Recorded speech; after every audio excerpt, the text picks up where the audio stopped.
esta mañana. Puede tomar su lugar. Y yo quisiera aprovechar al máximo el tiempo, porque siempre nos quedamos un poquito cortos cuando enseñamos la bendita palabra del Señor. El tiempo corre muy rápido y creo que me van a ayudar a colocar ahí la presentación. Esta presentación, mis hermanos, tiene el propósito de ser un poquito más didácticos cuando enseñamos la palabra del Señor. Entonces, usted puede ver que el tema que el presbiterio me asignó, si escuchan bien, mis hermanos, gloria a Dios, yo creo que hay una excelente acústica y un buen micrófono. El tema que me asignaron, hermanos amados, es la actitud, gracias, de los hijos maduros. La actitud de los hijos maduros. Como ya mencionaron, mi nombre es Sergio Noriega y es un privilegio estar acá en esta oportunidad, en este retiro que tiene un tema muy sugestivo como es a la estatura del varón perfecto. ¿Cuántos anhelamos eso? ¿De verdad lo anhelamos? ¿Pero estaremos dispuestos a pagar el precio? Bueno, eso lo vamos a ver, ¿verdad? Lo estamos viendo y lo veremos en el tiempo que nos queda por vivir antes que venga la parucía del Señor. Pero sentadito yo quisiera que me ayude a orar. Padre, te doy gracias en esta mañana, Señor, por el privilegio hermoso de estar aquí, Señor, en la iglesia del Señor Jesucristo, rebaño celestial, que hoy son anfitriones, Señor, de esta actividad. Y te doy gracias por los pastores, las ayudas que ya se encuentran en este momento, aquellos que en forma virtual también tendrán acceso, Señor, a tu palabra. Te pedimos que tu Santo Espíritu, Señor, acomode tu palabra según la necesidad de cada uno de nosotros. Que tu Santo Espíritu nos dé un espíritu de revelación, Señor, que confirme la palabra que escuchamos. Te lo suplicamos en el nombre de Jesús. Amén y amén. No sé quién es el que va a estar cambiando las diapositivas. Ok, entonces yo voy a subir el dedito para que la cambien. Entonces, adelante. Gloria al Señor. Bueno, usted nota que el tema nos dice la actitud. Y podemos cambiar entonces a la siguiente. Ahí estamos bien. Pero yo quisiera que definiéramos algo tal vez que para todos nosotros es sencillo. Tenemos que establecer en esta mañana si estamos pensando lo mismo en cuanto a definir la palabra actitud, ya que el tema es la actitud de los hijos maduros. Entonces yo me tomé la responsabilidad de investigar un poquito acerca de esto. Por supuesto, dicen que hay más de 100 definiciones de la palabra actitud. Pero este autor Warren dice, una actitud es una específica disposición mental. Los que van a anotar, pues pueden ir tomando nota. Dice, una actitud es una específica disposición mental. O sea que es algo interno, algo que tiene que ver con el alma, porque ahí está la mente, hacia una nueva experiencia. De hecho, venir a este retiro, si tuviéramos la oportunidad de poder examinarnos, cada uno de nosotros vino con cierta actitud. Amén. Porque para algunos esta es una nueva experiencia, por lo cual la experiencia, es decir, lo que estamos viviendo en este momento, es modificada por su actitud o mi actitud. También es una condición de predisposición para cierto tipo de actividad. Una predisposición. Ojalá que todos nosotros hayamos venido predispuestos a recibir de parte del Señor. Y cada vez que la palabra a usted, el espíritu que tiene dentro, le certifique algo, usted como buen pentecostal va a decir amén. Amén. Bueno, veo que no están muy predispuestos. O están predispuestos a no hablar. Gloria a Dios. Droba, otro autor, dice: una actitud es una disposición mental, nuevamente coincide con Warren, del individuo a actuar a favor o en contra de un objeto definido. Bueno, otra de las definiciones que encontré dice, más sencillo, manera de estar alguien, cualquiera de nosotros, dispuesto a comportarse u obrar, como por ejemplo una actitud benévola.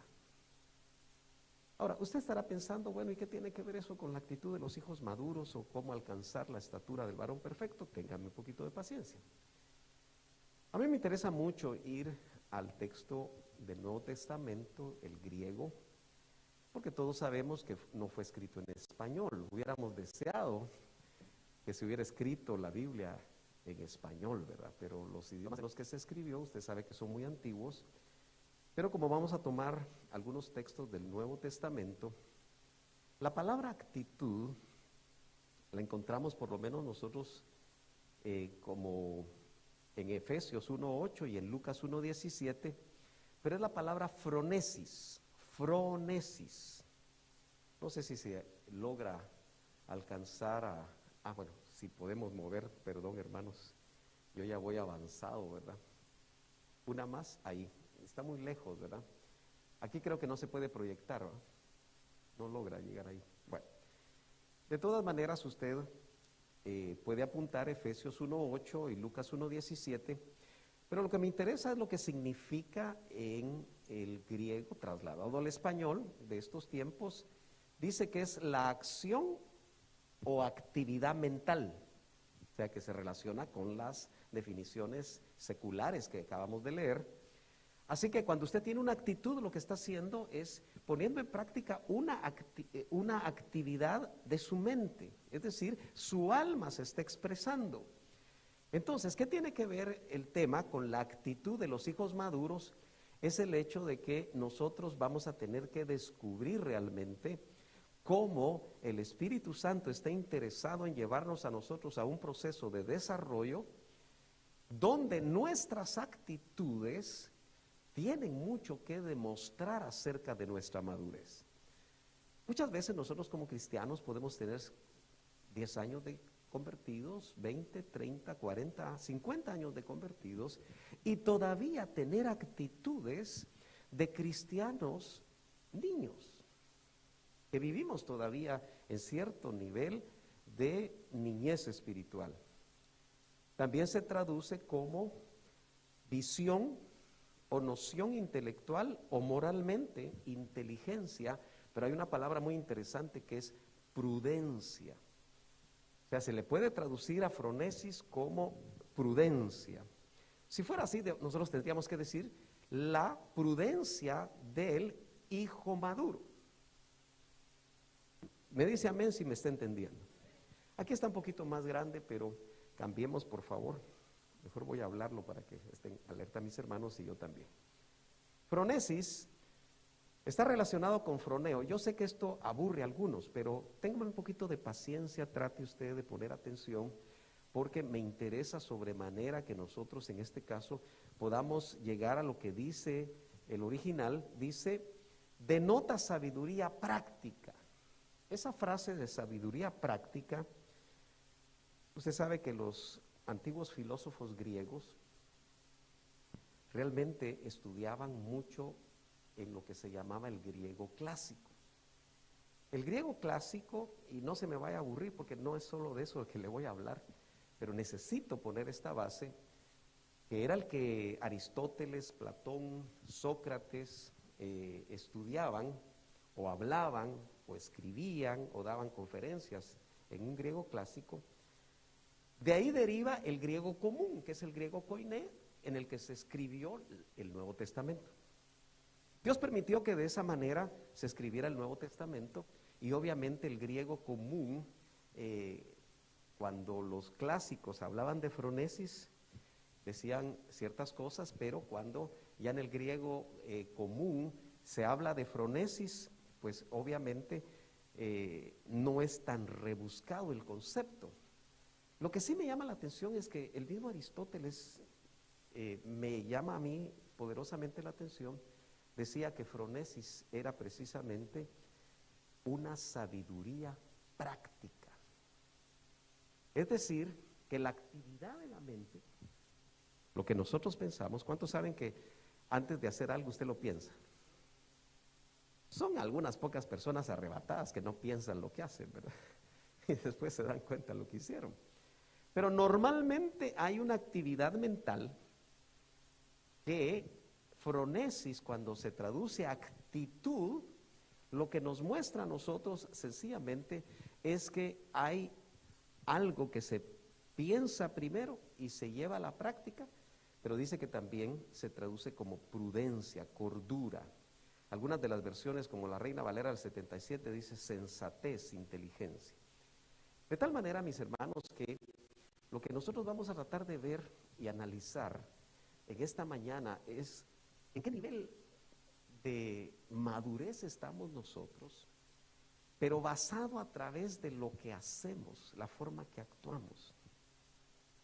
Muchas veces nosotros, insisto, aunque seamos ministros, actuamos o reaccionamos frente a ciertos estímulos como que todavía no hay madurez. Y obviamente todos los pastores que estamos aquí, que tenemos la bendición de pastorear, la Biblia dice, conoce el estado de tus ovejas. De tal manera que tenemos que ver en ese escalamiento que la Biblia nos muestra en cuanto a los niveles de madurez que vamos a ver por la tarde, nos indica que podemos ubicar a las ovejas en cuanto a su madurez por sus actitudes. Por ejemplo, hay gente que puede estar en este momento con una actitud de examinar todo lo que yo estoy diciendo. Y es bueno que lo haga. Porque todo lo que se escucha tenemos que pasarlo por el filtro de la bendita palabra del Señor. Dice amén. Porque tenemos que ir a la palabra profética más segura. Hoy en día algunos ya no creen en la palabra porque lo que enseñan no tiene cabida con la palabra. Entonces prefieren decir que la palabra de Dios ya no sirve, sino que es la palabra del hombre la que funciona. Eso es totalmente equivocado. Muy bien, cambiemos por favor a la siguiente. Vayamos a la Biblia, ahí se va a sentir usted más cómodo. Filipenses capítulo 2. Usted ve que aquí aparece Filipenses como una base de lo que queremos compartir en estos días. En el capítulo 2, verso 3, dice lo siguiente: nada hagáis por egoísmo o por vanagloria. Así empieza el capítulo 2. Sino con actitud, ahí aparece la palabra, fronesis, con actitud humilde. De hecho, ahí aparece una palabra un poquito larga que es taipeno frosuné, que se traduce actitud humilde. Taipeno frosuné. Cada uno de vosotros. Ahora, yo le pregunto, ¿será que usted vino hoy con una actitud humilde? Me conteste, yo no le conozco, a la mayoría de ustedes no los conozco. Algunos sí tenemos muchos años de conocerlos. ¿Vendría usted esta mañana con una actitud humilde o con una actitud de orgullo? ¿Aló? Bueno, tenemos que examinarlo, ¿verdad? Pero lo que dice la palabra del Señor ahí en Filipenses capítulo 2 y verso 3 es que nos exhorta a que nada de lo que hagamos, no solo en el ámbito de la iglesia, no solamente en el ámbito ministerial, no solamente en el ámbito laboral o estudiantil, donde usted eventualmente se desarrolla, dice que nada hagamos por egoísmo o por vanagloria. Ahora, como este es un retiro de pastores de ayudas, examínese usted por un momento, porque eso es lo que vale la pena hacer hoy. Acuérdese que fronesis es una sabiduría práctica, algo que se practica. El mayor problema de la mayoría de cristianos es que llenan su mente de mucho conocimiento teológico, mucho conocimiento de la palabra, oyen muchos mensajes, pero nada ponen en práctica o ponemos en práctica. Entonces, la Biblia dice que nosotros todo lo que debemos hacer no lo debemos hacer con egoísmo. Ahora yo le pregunto, ¿ha encontrado usted en algún momento de su vida que usted es egoísta? Parecemos asadones, ¿verdad? No sé si ese dicho se usa en todos los países, no sé de dónde es usted, pero en Guatemala, ¿verdad, Oscarito? Dice, no seas asadón vos. Y el asadón se usa solo para jalar para acá la tierra, ¿va? Para donde uno está. Todo para mí. No somos palas, ¿verdad? Porque la pala lo que hace es que tira para allá. Puro asadón. Porque es egoísta. Ahora, ¿cuántas veces nosotros los ministros somos egoístas? Porque aquí tenemos que hacer práctico y tenemos que preguntarnos todos. Pero a veces actuamos con egoísmo. Vemos que alguien está queriendo abrir una obra cerca y nos molesta. ¿Por qué? Por egoísmo. En lugar de ayudarlo. Aló. Y dice, sino con actitud humilde. Ahí está esa palabra que estamos estudiando. Cada uno de vosotros considere al otro como más importante que a sí mismo. ¿Cuál es el tema? La actitud de los hijos maduros. Ya nosotros somos hijos, ¿verdad? ¿O alguno todavía aquí no es hijo? ¿Aló? Bueno, yo estoy acostumbrado que los pentes dicen por lo menos amén, hombre. O estamos aquí con bautistas o presbiterianos. No, ¿usted es pente, hermano? ¿Siente el fuego del Espíritu? Bueno, entonces expréselo. Si no, nos vamos a sentir con el hermano Rigo como los cultos presbiterianos, vamos, o centroamericanos, donde yo recuerdo que ponían ahí en las iglesias, dice, Dios está en su templo. Y decían ese texto, calle delante de él toda la tierra. Y le decían a uno, ni se puede oír en el culto el zumbido de una mosca, le decían a uno, imagínese usted. Claro, porque todo el mundo estaba bien dormido. Entonces aquí vaya tomando confianza. Yo sé que usted no me conoce y me está examinando, y quién será este flaco que anda por aquí, pero usted perciba por espíritu las cosas y examínelas por espíritu. Porque si solo lo hace intelectualmente, está usando realmente una actividad mental, está usando una fronesis, está tratando de discernir, pero hágalo por espíritu, si no se va a perder la bendición. Entonces dice, cada uno de vosotros considere al otro como más importante que a sí mismo. Séame sincero, ¿eso es fácil? Nada fácil. Nosotros, hermanos amados, nos consideramos discípulos de un hombre que fue usado por Dios. A algunos no les gusta que se mencione el nombre, otros sí, pero lo cierto es que nosotros somos hijos de un mismo Padre. Que Dios usó, hubiera podido usar a otro, pero lo usó a este varón. Y personalmente pude notar que en la parte final de su vida,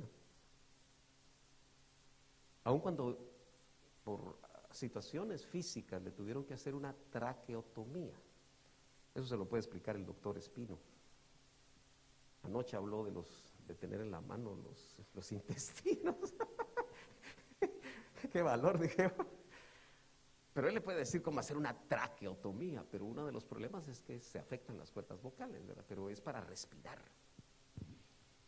Entonces yo vi a ese varón en los últimos esfuerzos de su vida, quiso enseñarle a sus discípulos y los llamó a su casa.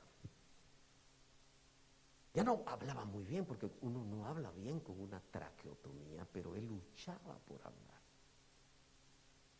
Y uno de los temas que le enseñó a este grupo de pastores que estuvimos cerca fue los secretos del Getsemaní.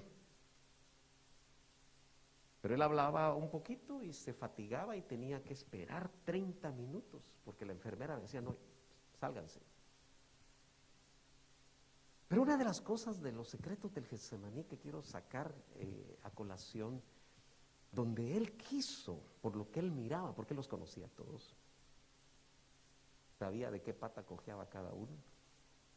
Él decía, el que no es gordo es chibolón, el que no cojea de una, cojea de la otra. Él sabía la naturaleza humana. Y entonces, dentro de uno de esos secretos le dijo a los ministros, que hoy son famosos, cubren muchas iglesias, les dijo, ¿te alegras cuando tu rival triunfa? Y tiene que ver con eso. Porque lamentablemente a veces los ministros nos vemos como rivales y no como amigos. ¿Aló? Yo sé que aquí no. Por eso hablo con libertad. Espero, ¿verdad? Pero él estaba diciendo, porque él estaba observando, porque Dios da visión a sus ministros, que puede adelantarse al futuro. Y sabía que ellos iban a rivalizar. ¿Me está siguiendo? E iban a rivalizar porque no se iban a agradar del triunfo del otro. Y esa es una actitud de inmadurez espiritual.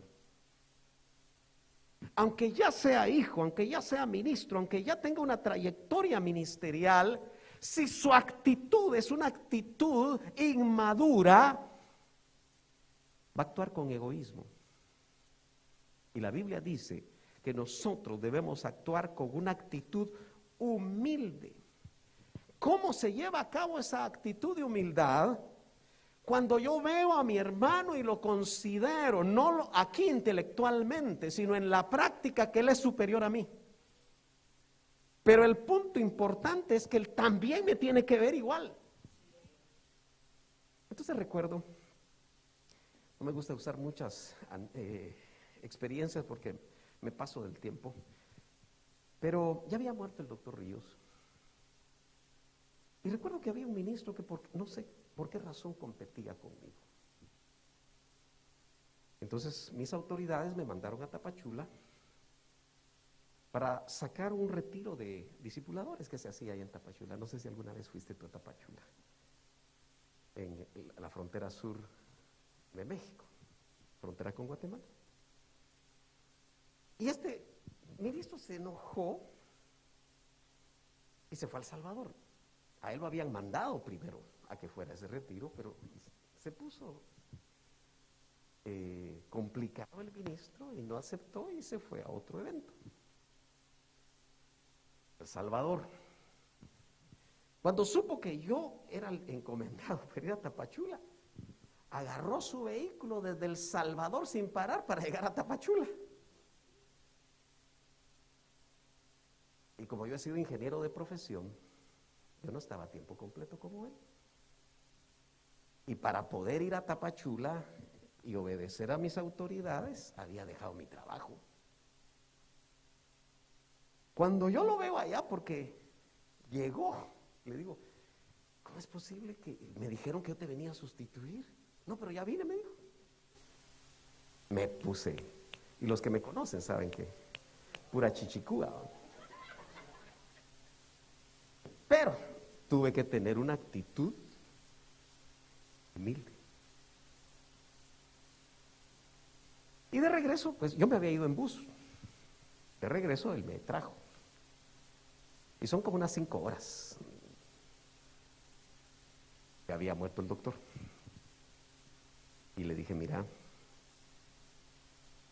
empezamos a hablar de ciertas cosas, pero de repente me dijo, aguanta vos que fulano de tal no me puede ver como superior a él.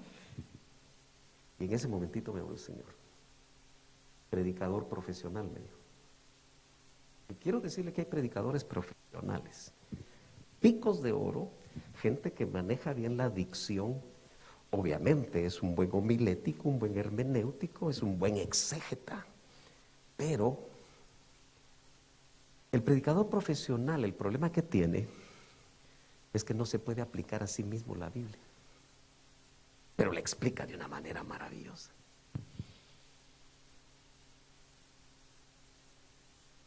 Entonces en ese momentito me dijo el Señor, si él entendiera el verso y se lo aplicara a él, no andaría con problemas, me dice. Porque él estaba peleando que el ministro, fulano, no lo veía a él como superior, y me citó el verso, Pero si él se hubiera puesto de este lado, también tenía que verlo a él como superior, ¿me entiende? Entonces se terminan los problemas. Pero eso es una manera, una característica de un hijo maduro, en este caso ministros maduros. Enseñarle a pastores no es fácil, porque uno sabe que te están examinando y es bueno que lo hagan. Pero lo importante es que no haya un examen donde yo lo podría estar haciendo mejor.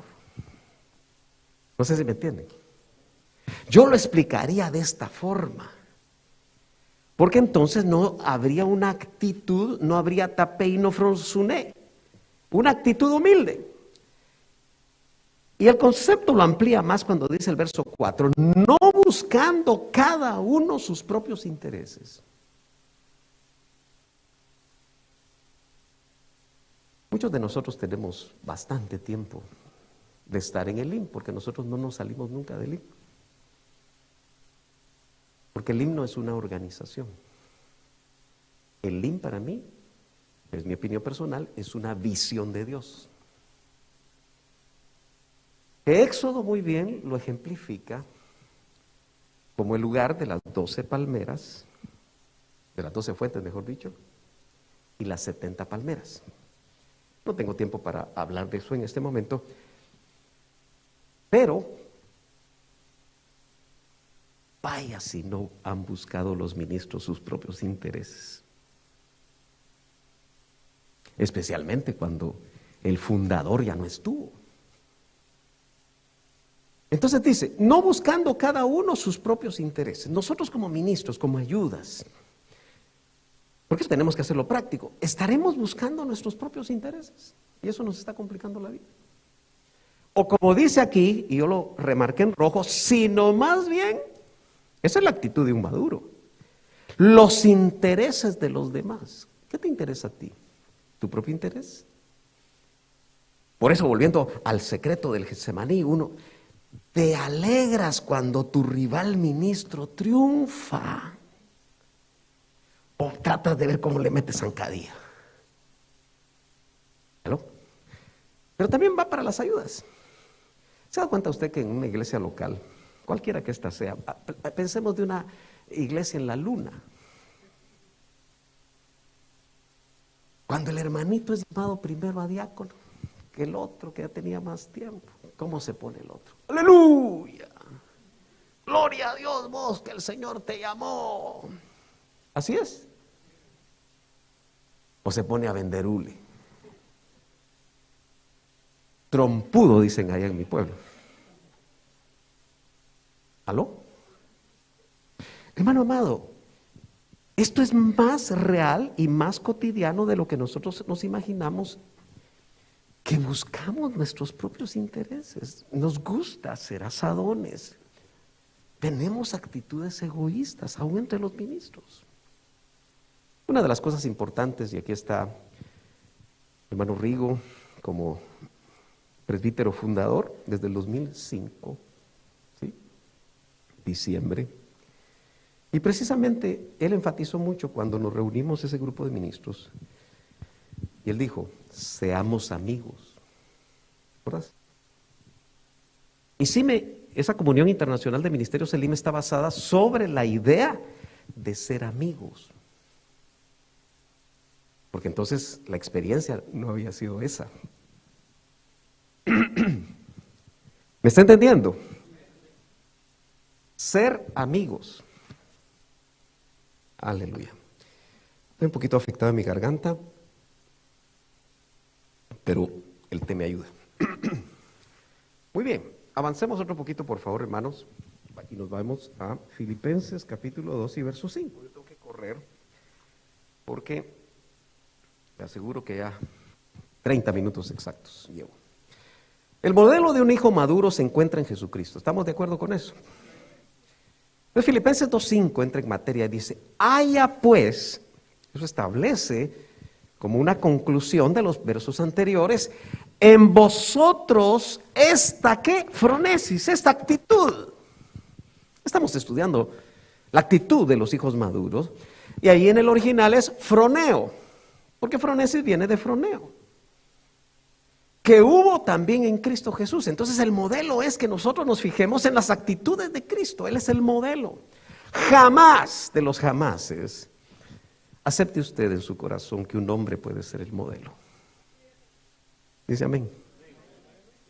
Porque nos quieren vender eso, de una o de otra manera. El modelo es Cristo, puestos los ojos en el autor y consumador de la fe, que ¿quién es? Jesucristo. Él es el autor y consumador de la fe. Él es el que derramó hasta la última gota de su sangre por usted y por mí para darnos salvación.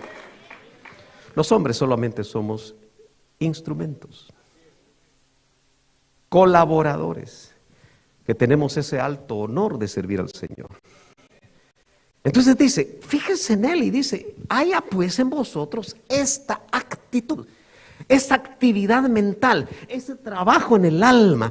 Eso es lo que tiene que servirnos hoy, porque primero va a haber una actitud antes de llevarnos a la acción. Si tú vienes con una actitud pesimista a esta reunión, no vas a obtener bendición. Si vienes con una actitud de apertura, vas a obtener bendición. Dice que hubo también en Cristo Jesús. Ahí froneo es ejercitar la mente o tener un sentimiento u opinión, estar dispuesto más o menos fervientemente en una cierta dirección. Eso es froneo. En otras palabras, antes de accionar siempre vas a pensar.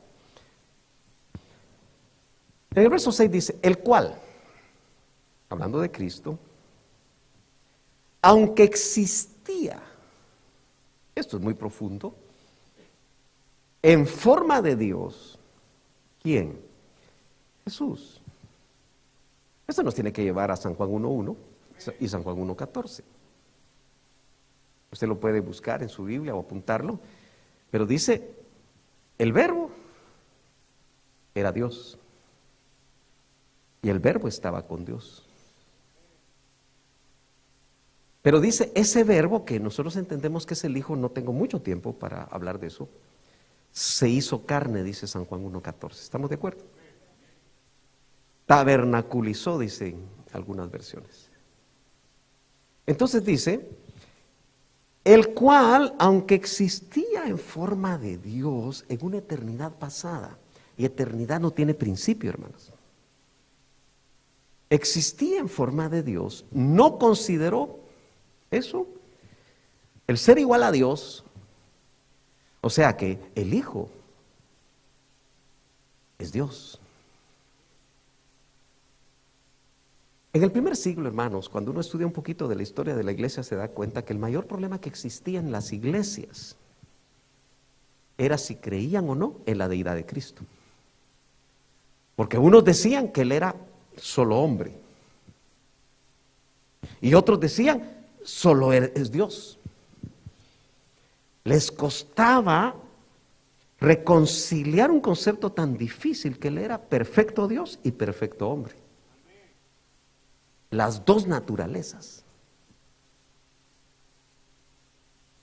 De tal manera que Efesios escribe, Filipenses, Colosenses escribe, para dejar bien establecido que Cristo es el Hijo de Dios, que Jesús de Nazaret es el Hijo de Dios. Pero noten lo que sucede en estos versos. Aquí apunté yo el texto como se leería.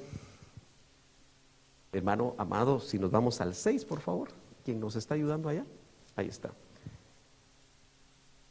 Y note que puse en rojo morfeteu, que eso es forma de Dios.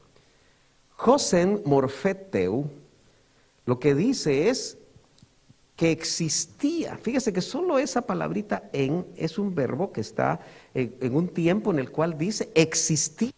Morfé es forma y teu Dios. Existía en forma de Dios. Y dice, no consideró el ser igual a Dios como algo a que aferrarse. Y aquí viene algo bien tremendo, que me parece que si nosotros no logramos experimentarlo en nuestro ministerio o en la tarea que nosotros hacemos en la iglesia o como ovejas, difícilmente vamos a lograr madurar. Y lo dice el verso 7, sino se despojó. El que existía en forma de Dios, el que era igual a Dios, se despojó.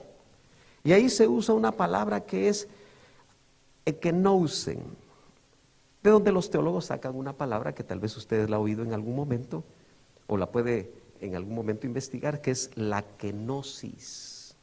¿Ha oído usted de la kenosis de Cristo? ¿Alguno de ustedes? ¿No? Claro que sí, por lo menos algunos. Pero usted nota que está en rojo, no tengo un puntero, pero tenemos que pasar a las 7, porque si fuéramos tan amables, verso 7, ahí está. Esta palabra que está, dice alá eutun ekenousen. ¿Logra ver eso? Que viene del verbo que no, que es donde sacan esa palabra kenosis, que significa vaciarse, que significa despojarse. Entonces Él se despojó, y se despojó por usted y por mí, no solamente para darnos salvación, sino para que nos llegáramos a parecer a Él. El Señor no está interesado en hacer religiosos, hermano. Y qué peligroso es que nosotros los ministros hagamos religiosos en lugar de hacer hijos de Dios con un objetivo claro de parecerse a Cristo. Nosotros podemos tener una iglesia grande llena de religiosos que lo que tienen es un conjunto de normas humanas que bajo la interpretación de las denominaciones y las organizaciones y los intereses creados pretenden establecer un perfil de un cristiano, cuando en realidad nosotros tenemos que tomar la forma de Cristo. Tenemos que parecernos a Él. Dice, se despojó a sí mismo, tomando forma de siervo, de morfeteu, de forma de Dios, a morfe doulos, o doulón. Por darnos salvación, Él se despojó de sus dones, o mejor dicho, sus atributos, que los teólogos le llaman atributos incomunicables. Su omnisciencia, su omnipotencia y su todopoderoso, omnipotencia. Él se despojó de eso. Entonces, ¿cómo funcionó en la tierra? Como un hombre lleno del poder del Espíritu Santo. Y nos marca una ruta a nosotros, de los cristianos de todas las generaciones, que necesitamos ser llenos del poder del Espíritu Santo para que esos 9 dones del Espíritu Santo se muevan en nosotros como se movieron en Él. Porque Él se despojó. ¿Ya se dio cuenta que la actitud de los hijos maduros involucra despojarnos de muchas cosas feas? Vaciarnos de esos orgullos tontos. Cuando uno llega al 6º nivel, o al 6º piso, pues, algunos aquí ya llegaron al 7º, ya llegaron al cielo prácticamente. Estoy hablando de pasar de los 60 años, 6º piso. No me entiende usted, ¿verdad? Ya uno piensa las cosas muy distintas, hermano. Cuando uno está en los 20 años, uno quiere ser, como diría nuestro tan recordado Agustín Godoy, ¿verdad? Los que lo conocen. Uno se cree la abuelita de Batman. Sí, dice él, ¿va? Se cree la última Coca-Cola en el desierto. Uno cree que se las puede, ¿verdad? Eso es inmadurez, pero es parte de la vida. Pero cuando uno ya ha pasado por muchas cosas, uno le empieza a dar importancia a lo que merece importancia. Y eso nos habla de madurez. Claro, no siempre los que pintamos canas somos maduros, ojalá que todos lo fuéramos, pero dice que tomó la forma del esclavo. Aquí siervo no es el concepto evangélico en las iglesias donde dice, y ahora presentamos al poderoso siervo de Dios. ¡Tananana! Luces, cámara, acción, y ahí aparece el siervo de Dios, ¿verdad? No, hombre, no ese es el concepto, hermanos. Aquí siervo es un esclavo. Usted tiene que entender que si usted ha aceptado el señorío de Cristo, usted tiene que saber que no es dueño de su propia vida. Entonces no puede hacer lo que a usted le dé la gana. No puede hacer usted lo que usted sueña, lo que usted anhela, porque aquel que guarda su vida la perderá, pero el que pierde su vida por causa de mí la hallará. Así dice la Biblia, porque Él te compró a precio de sangre. Entonces, ¿por qué todavía andas con tantos cuentos? O andamos, pues. Si Él ya nos compró, nosotros lo que tenemos que decir, ¿qué ordena mi Señor? ¿Me están entendiendo? Pero muchos de nosotros, los señores de nuestra vida somos nosotros. Entonces no puede haber curios que Señor sin doulos. Si hay un Señor, tiene que haber esclavos. Solo que debemos ser esclavos por amor. ¿Se acuerda del esclavo que cuando el dueño lo dejaba ir? A veces ya con familia. Ya se había acostumbrado a estar ahí con el amo. Y le decía, no, yo me quiero quedar aquí en la casa. ¿Ok? La costumbre era que le horadaban la oreja. Y lo hacían siervo por amor. Nosotros debemos de ser siervos por amor. Por eso cuando el servicio cristiano en todas sus facetas a nosotros nos es cargoso, no somos siervos por amor. ¿Me están entendiendo, hermano? Bueno, yo aquí le quise graficar cómo de la forma de Dios, Él se vacía y toma la forma del esclavo. Los esclavos, los doulos, en ese tiempo de Jesús, eran los que estaban en las casas. Y como todos andaban con zapatos así, zapatillas abiertos, ¿no? Sandalias abiertas. Y caminaban y era polvo y había tal vez excremento, saber cuántas cosas manchaban las sandalias y los pies. El doulos estaba en la casa, listo para lavar los pies de los que entraban a la casa. ¿Me está entendiendo? Y el Señor en San Juan 13 demuestra que Él había tomado la forma de siervo. Él empieza a lavar los pies chucos a Pedro. ¿O usted cree que estaban limpios los pies de Pedro? Yo no sé si tenía las uñas así, pico del oro. Vos podrías dar el término científico de ese problema, ¿no? No lo sé. Porque cuando a alguien se le ocurre, te voy a lavar los pies, uno dice, híjole, no me he bañado. Hace una semana. Ya los calcetines cuando me los quito se quedan parados. ¿Qué hizo entonces el Señor?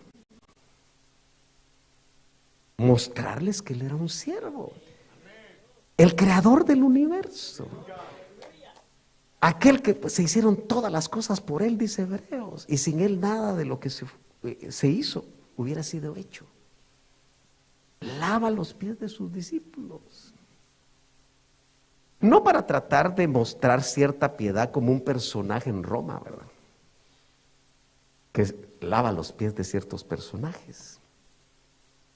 Pero acuérdese que muchas veces se presenta una falsa piedad. Pero al final, cuando Él le lava los pies a sus discípulos, le dice, haced vosotros lo mismo. Más que el lavatorio de pies físico, que se puede volver un rito, Lo que nos trata de mostrar es la actitud. Por eso dice, haya en vosotros la misma actitud que también hubo en Cristo Jesús, el cual, siendo en forma de Dios, se vació y tomó la forma de un esclavo. Ahora, ¿usted qué le gusta más? Así sea honesto. ¿Le gusta ser señor? ¿O le gusta ser siervo? En el concepto bíblico. ¿Aló? Es más bonito ser señor, ¿verdad? Por eso, dentro de la ideología de las iglesias posmodernistas, ¿sabe usted que el pastor ya no es pastor, es rey? Así le llaman las iglesias posmodernas. Hay libros y libros que indican que entonces el pastor ya no es pastor, sino que es un rey. Mire qué llamativo. Porque es más, yo he visto cosas tan raras, que de repente un ministro se pone una corona a usted, literal, de esas medievales, hechas de metal. Qué bueno que con piedras preciosas, unos cristales les pondrán ahí, ¿verdad? Pero se cree rey. Y hasta usan espadas. Yo sé que usted está pensando en otra cosa. No, yo no estoy pensando ahí. Yo estoy pensando en otras cosas que he visto. Yo digo, pero ¿cuál es el deseo? Y le tuve que hablar a la cabeza de ese ministro, porque se abrió la oportunidad de dialogar. Y le dije, mira vos, qué peligroso que le estés dando puerta abierta a que apliquen el Antiguo Testamento, porque todo lo basan en el Antiguo Testamento. Eso es peligroso. A nosotros nos toca estudiar las epístolas, porque son las cartas a la novia. ¿Aló? Obviamente cuando le mandé la foto de lo que le estaba diciendo ya no me habló. Pero le dije, ¿y no dice que ahora lo que nosotros estamos esperando es la corona de la vida? Pues esa no es literal. Así dice, ¿verdad? Yo le daré la corona de la vida a aquellos que aman su venida. ¿Verdad que así? Es que ahora en el Nuevo Testamento ya no son cosas materiales, hermano, sino que son más promesas. Ojalá que me esté dando a entender. Déjeme ver cómo voy. Ya solo me quedan 13 minutos. Aleluya, tengo que avanzar. Mire lo que dice Santiago. Actitud de favoritismo. Santiago 2:1 dice, hermanos míos, no tengáis vuestra fe en vuestro glorioso Señor Jesucristo con una actitud de favoritismo. ¿Qué quiere decir Santiago? Porque si en vuestra congregación entra un hombre con anillo de oro y vestido de ropa lujosa, y también entra un pobre con ropa sucia, verso 3, y dais atención especial al que lleva la ropa lujosa. Actitud de favoritismo. Eso marca inmadurez ministerial. Claro, a un pastor se le pueden hacer la boca jugosa cuando ve que alguien llega así, hasta con guardaespaldas, estará marcando, no aquí, ¿verdad? Son pastores de la Luna o de Marte, con su computadora, ¿cuánto diezmará este? Solo así despierta usted, ¿verdad? Cualquier parecido es pura coincidencia, ¿verdad? Pero mire, dice, y dices, o decís, tú siéntate aquí en un buen lugar. Y al pobre decís, tú estate ahí de pie. Y mira cómo salís. O siéntate junto a mi estrado. Bueno, yo casi voy terminando. Y le quiero mostrar en esta gráfica, si me ayudan, por favor. La siguiente, donde hay unas graditas. Falta la siguiente y la siguiente. Son dos las que hay que correr. La otra, gracias hermanos. Bueno, fíjese que ahí en Filipenses 2 yo encuentro 7 niveles donde el Señor en forma de Dios baja. Iniciamos en una eternidad pasada, San Juan 1:1, el verbo en forma de Dios. ¿Estamos bien? Todos ubicamos al verbo como el Hijo, ¿verdad? Amén. Pero luego vemos que dice que se vació, la kenosis. Ya le explicamos un poquito.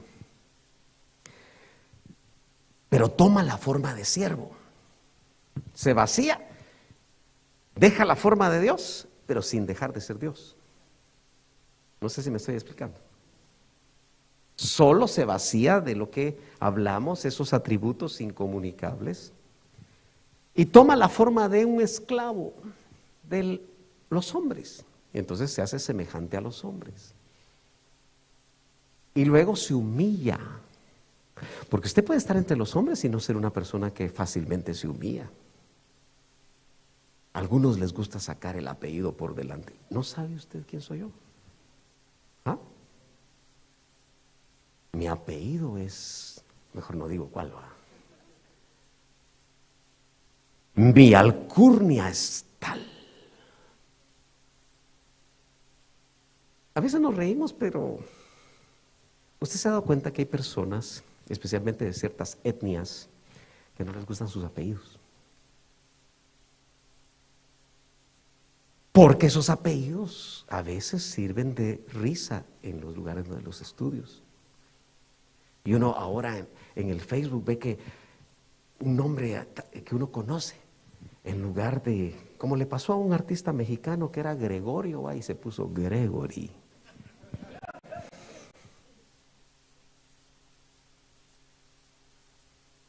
¿Me está entendiendo, hermano? Porque lamentablemente la mayoría de veces tenemos un problema de identidad, pero el caso del Señor se humilla y se hace obediente hasta la muerte. Pero no cualquier muerte, la peor de todas, muerte de cruz. Donde a nosotros nos pintan cuando pintan cuadros, ¿no es cierto que le ponen una especie de taparrabo cuando está en la cruz? Pero no era así como los crucificaban desnudos. ¿Se imagina usted eso? No solo el dolor terrible de una muerte horrorosa, que muchos médicos han hecho estudios de lo que el Señor pasó esas horas que estuvo clavado en la cruz, sino que lo vieran desnudo. Yo no sé hasta dónde nosotros logramos entender el sacrificio de Cristo, hermanos. Porque si lo entendemos no a través de esta cabecita de alfiler, sino lo entendemos por espíritu, nosotros seríamos los primeros en querer parecernos a Él. Yo no sé si a usted le pasa, hermano, en su recorrido cristiano, que usted piensa muchas veces, es que Él porque fue Dios, es una forma de justificarnos. Pero es demasiado utópico que piense que yo me voy a parecer a Cristo. Pero es que no te estás tratando de formarte tú a la manera del Señor por tu propia fuerza, sino que por eso se metió el Espíritu Santo dentro de ti para tallar la forma de Cristo. Y de ahí se hace gigante, hermano amado, el trabajo ministerial. Por eso yo digo, la ruta del siervo, el verdadero ministro de Dios, no es para arriba, hermano. La verdadera ruta del siervo de Dios tipificada en el Señor es para abajo. Pero si tú bajas, entonces, hermano, los hijos maduros, cuando nosotros hablamos de madurez, se vuelve sumamente crítico porque el Señor viene por una iglesia madura, no por una iglesia niña. Entonces quiere decir que las actitudes tienen que estar en nosotros. Mire lo que aquí se resume en Gálatas 4:19. Dice, hijitos, tecnoncitos míos, por quienes vuelvo a sufrir dolores de parto hasta que un hombre sea formado en vosotros. No, hasta que Cristo sea formado en vosotros. Eso quiere decir que el trabajo ministerial tiene como responsabilidad no hacerte rico, como hace la teología de la prosperidad. El El trabajo ministerial es que tú cada vez, cada día, cada vez, cada año te parezcas más al Señor. Y por eso Pablo usa esa imagen de una mujer dando a luz, solo que él en la labor ministerial de sufrir dolores de parto hasta que Cristo sea formado en vosotros. Entonces, hermano, tenemos que entender lo que, si usted es oveja o es ayuda y tiene pastor, porque muchos no tienen pastor y asisten a una iglesia, pero no tienen pastor, porque no se dejan pastorear. El trabajo de tu pastor va a ser chequearte si te pareces a Cristo o no te pareces a Cristo. Entonces piense usted, ¿qué es mejor? ¿Un pastoreo de lejos o un pastoreo de cerca? ¿Qué le gusta a usted? ¿De cerca? Piense bien lo que está diciendo. Porque un pastoreo de cerca involucra supervisarte. ¿Vos por qué pusiste esa foto en Facebook? ¿Y a usted qué le importa, pastor? Uno no lo dice, lo piensa. Ahora, si ya tiene confianza, pues, hermano, disculpe, pero usted está entrando en mi privacidad. De repente un hermano que asiste con nosotros, le ve una foto en Facebook, ¿salió con un arma a usted? Puchis, dije yo. Inmediatamente le escribí. Vos no te das cuenta que con esa foto te puedes meter en problemas. Y me lo agradeció y la quitó. Pero él hubiera podido decir, bueno, pastor, ¿y usted qué? Bueno, es tu problema, pero ya te lo dije. Por eso los obispos, la función del obispo, que es episcopo, que es un supervisor, no siempre se desarrolla. Pero ¿cuál es el propósito? ¿Por qué sufría dolores de parto el apóstol Pablo? Para lograr que fuera formado Cristo en nosotros. Esa es la meta. La actitud de un hijo maduro es parecerse al Señor. Ahora, eso significa realmente pagar un precio muy alto. Sigamos. Esto es muy rapidito, pero el desarrollo de la vida cristiana empieza cuando usted, como dice San Juan 1:12, se entrega al Señor. Los que creen en su nombre les da el poder de ser hechos hijos, tecnón. Ahí inicia su carrera cristiana. Pero la meta es de tecnón llegar a huíos, que es el hijo maduro.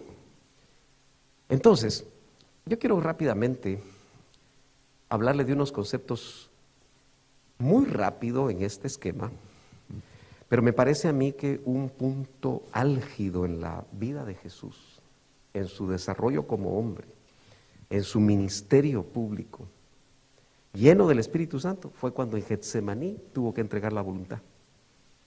Y usted conoce que fueron 3 veces, las 3 veces que negó al Señor. El Señor ya resucitado, lo examina. Después de, en el caso de Pedro, ¿verdad? Pero en el caso del Señor, fueron también 3 veces, donde Él dice, Señor, si puede pasar de mí esta copa, era la cruz. No dice la Biblia que le dijo el Padre, pero se asume que le dijo no, el camino es el sacrificio, la muerte en la cruz. Y Él ya había estado dispuesto, pero como que Getsemaní nos muestra a nosotros la entrega de nuestra voluntad. Algunos piensan que fueron 3 veces porque entregó la voluntad del espíritu, la voluntad del alma y la voluntad del cuerpo. Entonces notamos nosotros que ahí en Getsemaní me da a mí la impresión que es donde realmente, en esa entrega de la voluntad que lo lleva a la cruz, alcanza lo que aparece en nuestro retiro, la estatura del varón perfecto, que en el griego es aner teleios. Aner es varón y teleios se puede traducir perfecto o se puede traducir maduro. Pero hasta donde el Señor entrega su voluntad y va a la cruz, como dice Hebreos, lo recoge de esta manera, que Cristo, por el gozo puesto delante de él, dice que menospreció lo oprobio. Pero ¿cuál fue el gozo que pusieron delante de él? La esposa con la que se iba a casar. Por el gozo puesto delante de él, menospreció lo oprobio y fue a la cruz del Calvario. Entonces, pero él no solamente muere, sino que notemos que cuando él alcanza esa estatura de varón perfecto, que es la meta que nosotros anhelamos, tiene que haber la muerte al yo, hermano. La actitud de los hijos de Dios es que sean decisiones internas que los lleven o nos lleven a actuar, mostrando que nosotros ya no somos importantes. Eso no es fácil, pero el Espíritu Santo lo puede hacer en nosotros. Morir al yo. Mire, el tiempo ya se me fue, pero ¿no es cierto que dice que el que no toma su cruz todos los días, negándose a sí mismo, no puede ser mi discípulo? ¿Lo ha leído usted? ¿Hoy usted trajo su cruz o la dejó en el hotel? Tome cada día, dice, niéguese a sí mismo. Eso es negarse al yo. Tome su cruz y sígame. Eso parece muy retórico, pero no lo llevamos a la práctica. ¿Qué significará para usted hoy tomar su cruz? Ay, hermano, es que mi esposo, dice la hermana, se llama Cruz. Y yo llevo a cruz a cuestas. No, la cruz a cuestas. No es eso. Es que nosotros estemos verdaderamente dispuestos a hacer lo que el Señor pide de nosotros, aunque no nos guste. Pero me dijo el Señor en una ocasión a mi corazón, ¿quién lleva una cruz? Me dijo, si no va a ser crucificado en ella. Me asusté. No es cruz vicaria, porque esa ya la vivió Cristo, en sustitución por usted y por mí. Pero nuestro yo sí lo tienen que crucificar, hermanos. Por eso los Getsemaníes, por eso los secretos del Getsemaní, que un ministro tan fructífero, pocos días antes de morir, le quiso trasladar a sus discípulos, no fue entendido, porque no estuvieron dispuestos a morir en la cruz, a crucificar su yo.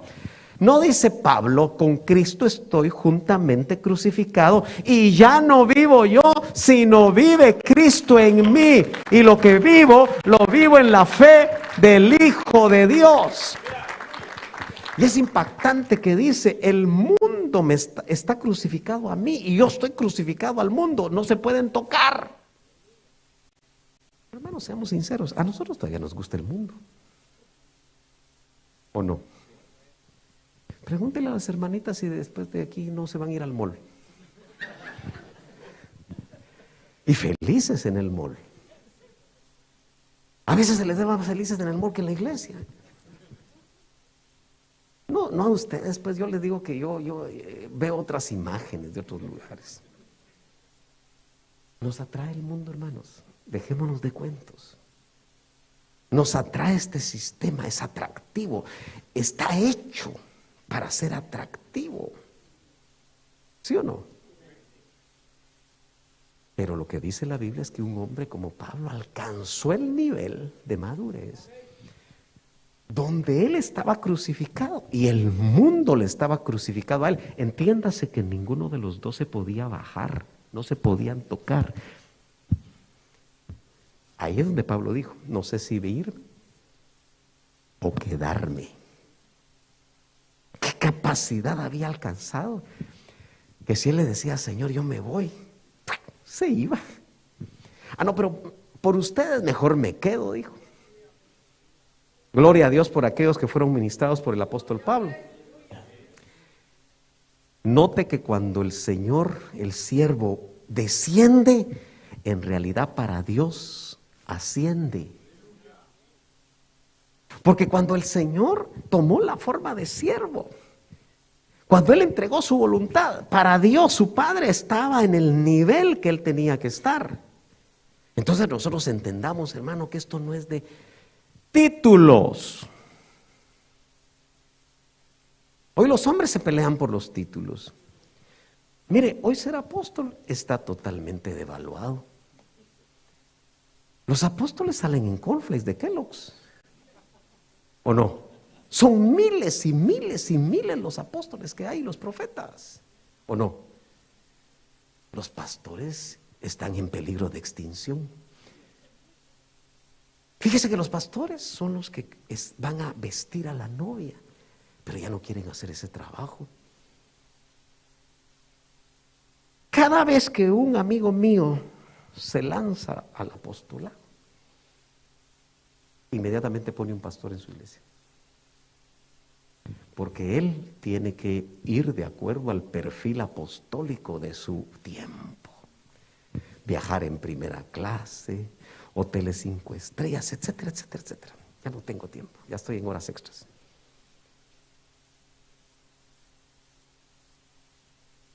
¿Y cuál fue el sentir que hubo en Cristo? En Él se movían los 5 ministerios. Él era el huíos de Dios, el diácono del Padre, el verdadero siervo de Dios. Pero cuando llegaban a buscarlo decía, si el Hijo del Hombre no tiene ni dónde recostar su cabeza, muchacha.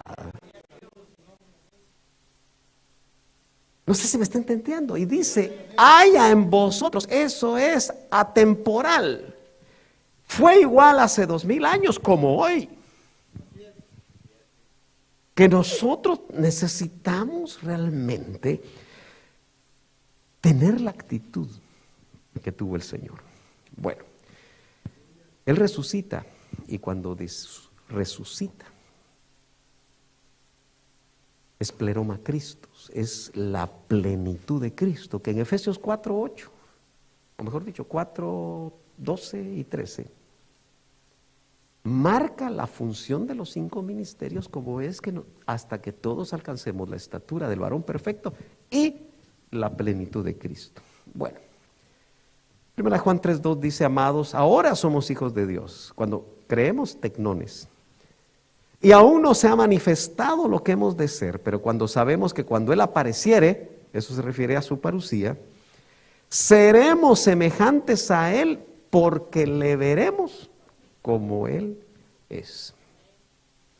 El Señor viene a buscar una iglesia madura, no viene a buscar una niña.